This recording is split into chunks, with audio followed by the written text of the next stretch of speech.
Radio Elach. Bonjour Romain, on a le plaisir de t'accueillir aujourd'hui sur notre stand, donc lors de l'événement Business Expo. Bienvenue à toi.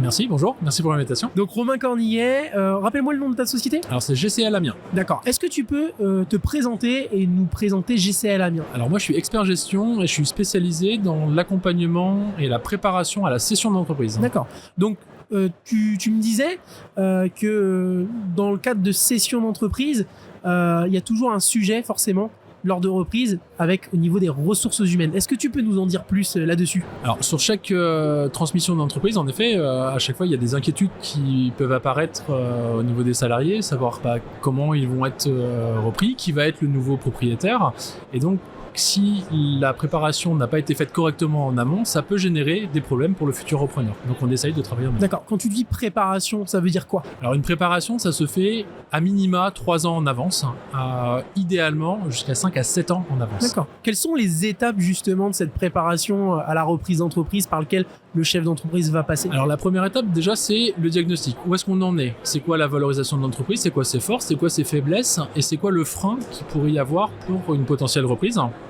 Et ensuite, après derrière, eh bien, c'est selon une planification qui a été établie par l'audit, de se dire qu'est-ce qu'on améliore et comment on va l'améliorer. Donc là, par exemple, le sujet RH va être traité pendant les 3 prochaines années pour voir comment on peut améliorer, comment on peut des fois processer aussi les choses et comment on peut faire que la société soit facilement transmissible.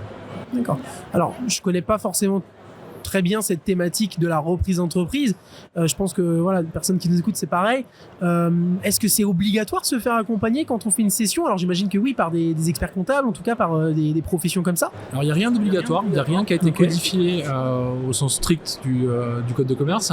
Après, oui, évidemment, c'est toujours plus intéressant d'avoir un accompagnement puisque c'est le dernier acte de gestion de l'entrepreneur et c'est souvent un acte pour lequel il n'a pas été formé et pour lequel il y a moins d'informations au niveau que ce soit des chambres ou même des professionnels. D'accord. Est-ce que toi, justement, par rapport à ton métier, tu peux nous partager des outils ou des méthodologies que tu mets en œuvre auprès de ces chefs d'entreprise qui va les aider justement à préparer cette session d'entreprise justement? Alors il n'y a pas vraiment de méthodologie puisque ça va vraiment dépendre un petit peu des spécificités de chaque entreprise.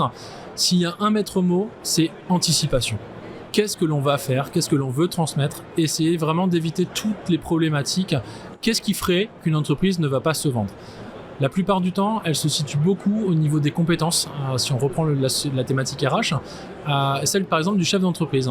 Quand on a un chef d'entreprise qui possède beaucoup de compétences, qui a fait beaucoup de choses dans son entreprise, qu'il pense que justement son entreprise vaut beaucoup d'argent, eh bien non.